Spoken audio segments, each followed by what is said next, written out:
उपराष्ट्रपति जगदीप धनखड़ के इस्तीफे के बाद अब ये चर्चा जोरों पर है कि अगला उपराष्ट्रपति कौन बनेगा और देश में उपराष्ट्रपति कैसे चुना जाता है। इस चुनाव की क्या प्रक्रिया होती है।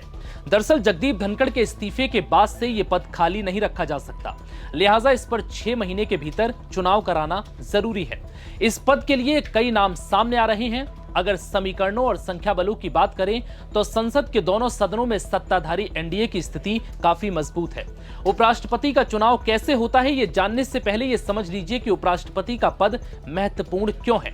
नमस्कार, मैं हूं विवेक पाल और आप देख रहे हैं नवभारत टाइम्स। दरअसल भारत के संवैधानिक ढांचे में उपराष्ट्रपति का पद बेहद जरूरी है, क्योंकि उपराष्ट्रपति न सिर्फ राज्यसभा के सभापति होते हैं, बल्कि राष्ट्रपति की अनुपस्थिति या असमर्थता की स्थिति में कार्यवाहक राष्ट्रपति का दायित्व भी निभाते हैं।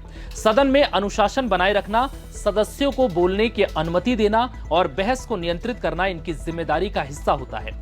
अगर कोई विधेयक या प्रस्ताव असंवैधानिक है तो इनके पास उसे रोकने की शक्ति होती है। अब आपको बताते हैं कि उपराष्ट्रपति का चुनाव कैसे होता है। उपराष्ट्रपति का चुनाव सीक्रेट बैलेट बॉक्स के जरिए होता है, जिसमें संसद के दोनों सदनों यानी राज्यसभा और लोकसभा के सदस्य वोट डालते हैं। इलेक्टोरल कॉलेज के जरिए होने वाला यह चुनाव अनुपातिक प्रतिनिधि पद्धति से किया जाता है।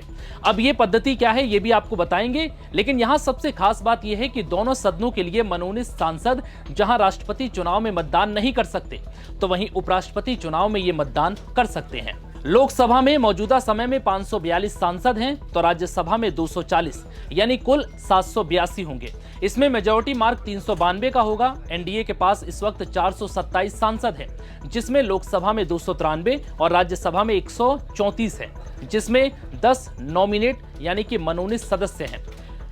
विपक्ष के पास दोनों सदनों में 355 सांसद हैं, जिनमें 249 लोकसभा और 106 राज्यसभा में हैं। इसका मतलब यह हुआ कि एनडीए के पास इस पद के लिए साफ सुथरा बहुमत है और उनका उम्मीदवार बहुत आराम से जीत जाएगा। इस चुनाव में वोटिंग खास तरीके से होती है, जिसे सिंगल ट्रांसफरेबल वोट सिस्टम कहते हैं। इसमें मतदाता को वोट तो एक ही देना होता है, मगर उसे अपनी पसंद के आधार पर प्राथमिकताएं तय करनी होती हैं। यानी वो बैलेट पेपर पर मौजूद उम्मीदवारों में अपनी पहली पसंद को नंबर 1 देता है, दूसरी पसंद को नंबर 2 और इसी तरह से आगे की प्राथमिकताएं देते हैं। अब यहाँ एक और दिलचस्प बात यह है कि इस चुनाव की काउंटिंग भी अलग तरीके से होती है। यहाँ पहले यह देखा जाता है कि सभी उम्मीदवारों को पहली प्राथमिकता वाले कितने वोट मिले हैं। फिर सभी को मिले पहली प्राथमिकता वाले वोटों को जोड़ा जाता है। कुल संख्या में 2 से भाग किया जाता है और भागफल में 1 जोड़ दिया जाता है। अब जो संख्या मिलती है उसे कोटा माना जाता है, यानी जो किसी भी उम्मीदवार को काउंटिंग में बने रहने के लिए जरूरी होती है। अगर पहली गिनती में ही कोई कैंडिडेट जीत के लिए जरूरी कोटे के बराबर या इससे ज्यादा वोट हासिल कर लेता है तो उसे विजयी घोषित कर दिया जाता है, और अगर ऐसा ना हो पाए तो प्रक्रिया आगे बढ़ाई जाती है। यानी सबसे पहले उस उम्मीदवार को चुनाव की रेस से बाहर किया जाता है जिसे पहली गिनती में सबसे कम वोट मिले हैं, लेकिन उसे पहली प्राथमिकता देने वाले वोटों में यह देखा जाता है कि दूसरी प्राथमिकता किसे दी गई है।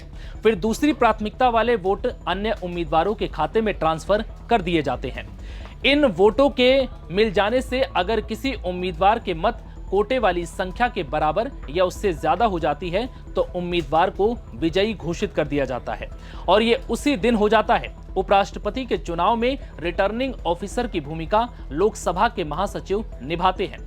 बता दें कि उपराष्ट्रपति के चुनाव में खड़े होने के लिए किसी भी व्यक्ति को कम से कम 20 संसद सदस्यों को प्रस्तावक और कम से कम 20 संसद सदस्यों को समर्थक के रूप में नामित कराना होता है।